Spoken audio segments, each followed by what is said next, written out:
Have you ever picked up a tool, like a wrench, or looked at a car part and just wondered, how did this become this? How did it go from a chunk of raw metal to the exact shape in your hand? Well, today we're going to dive deep into that. We're taking a journey through the fundamentals of manufacturing, and we're actually using a real university engineering exam as our map.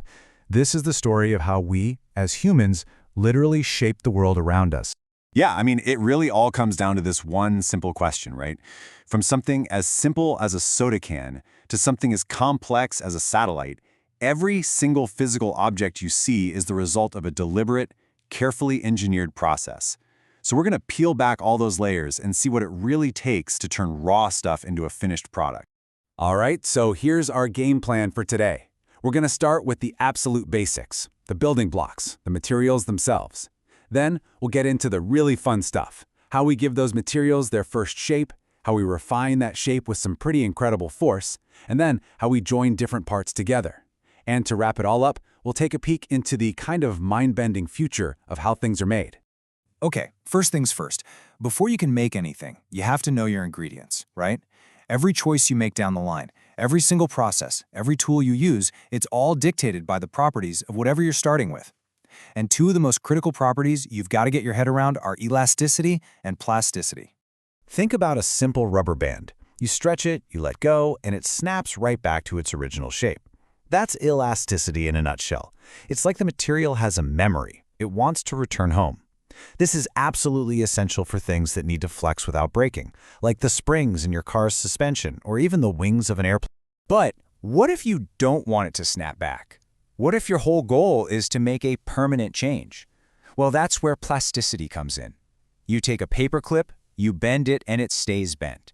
What you've done is push that metal beyond its elastic limit and permanently rearranged its internal structure. This right here, this is the secret sauce. Plasticity is how we shape our world. And here's the whole journey, pretty much from start to finish. You can see it's so much more than just bending a piece of metal. It all starts with a spark, an idea. That idea then tells you what kind of material you need to pick, which in turn dictates the best process to shape it. Then, and only then, do you actually make the thing, check it for flaws, and voila, you have a finished product. It's this beautiful, logical path from a concept in your head to a real thing in your hands. Okay, so you've got your material. Now what? How do you get it from being a raw lump into a recognizable form? Well, one of the most ancient and still one of the most powerful methods is casting. We're talking about literally turning solid metal into a liquid and then giving it a new home to cool down in. The whole concept is just beautifully simple when you think about it, isn't it? Melt it, pour it, cool it. This is how we create these incredibly complex shapes, like a car's engine block or an ornate iron gate, things that would be an absolute nightmare, if not totally impossible, to just carve out of a solid block. A really classic example of this is sand casting. You start with a pattern, which is basically a replica of the object you want to make. You pack this special kind of sand really tightly around it to create a two-part mold. Then you carefully pull the pattern out, and what you're left with is a perfect cavity. Then comes the dramatic part, pouring in the glowing, molten metal. Once it's solid, you just break the sand mold away. I mean, it's a recipe that's thousands of years old, but it still powers so much of modern industry. Okay, now for the really interesting part. What happens when it goes wrong? Because, it's not as simple as just pouring metal into a hole.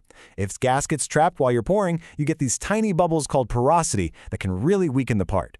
If one area cools way faster than another, the part can literally tear itself apart from the stress. This is where the real engineering kicks in, anticipating these problems and designing solutions, like adding little vents for gas to escape or extra reservoirs of hot metal to fill in the gaps as the part shrinks. So, casting is a fantastic start, but what if you need something stronger, tougher, and way more precise? Well, that's when we bring in the heavy hitters. We're talking about processes that use just immense force to squeeze, roll, and pull metal into its final, superior form. I want you to picture a blacksmith at an anvil, hammering a piece of glowing hot steel. That's forging. Now, modern forging just swaps out the blacksmith's arm for a multi-ton hydraulic press. But here's the crucial part. It's not just changing the shape. That hammering and squeezing physically realigns and refines the metal's internal grain structure, which makes it incredibly dense and strong.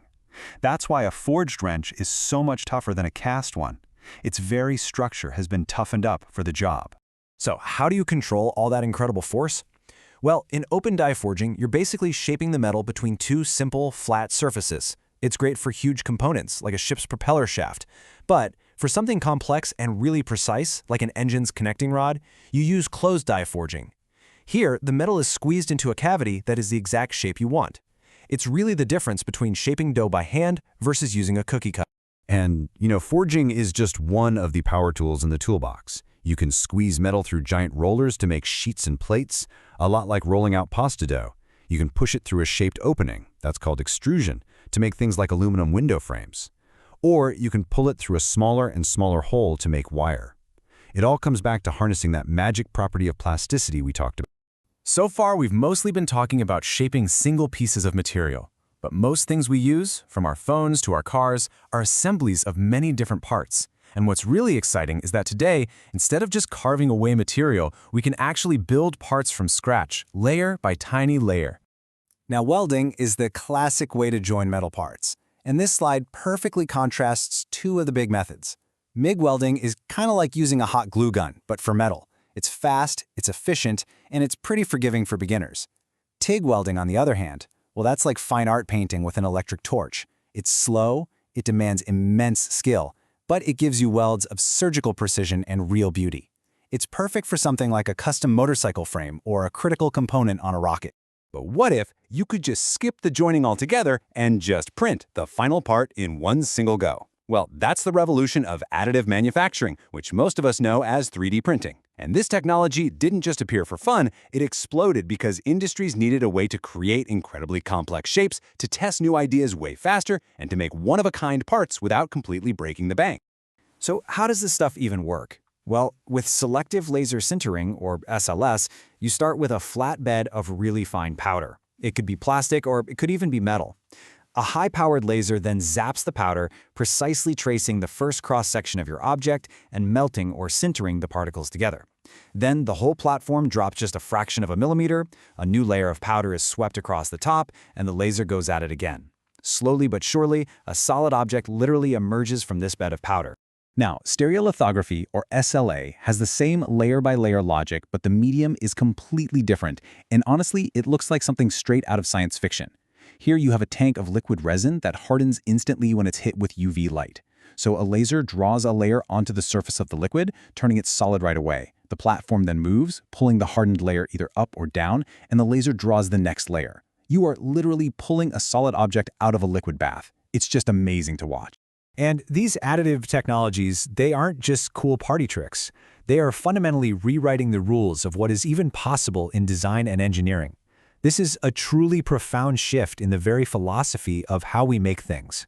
So why does this matter so much? I mean, why is it such a game changer? Because now you can design parts with, say, internal cooling channels, or these bizarre organic shapes that were simply impossible to make before.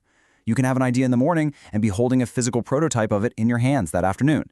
You can print a custom medical implant that's perfectly matched to a single patient's body. And you can do all of it while drastically cutting down on material waste. It really is a revolution. And all of that brings us to a final, pretty provocative thought. We've journeyed all the way from the fundamental nature of metal to literally printing reality from a digital file. As this technology gets better and faster and cheaper, the main limitation is no longer what can be made, but what we can imagine. So the real question for the future is, with the power to create almost anything, what will we choose to make?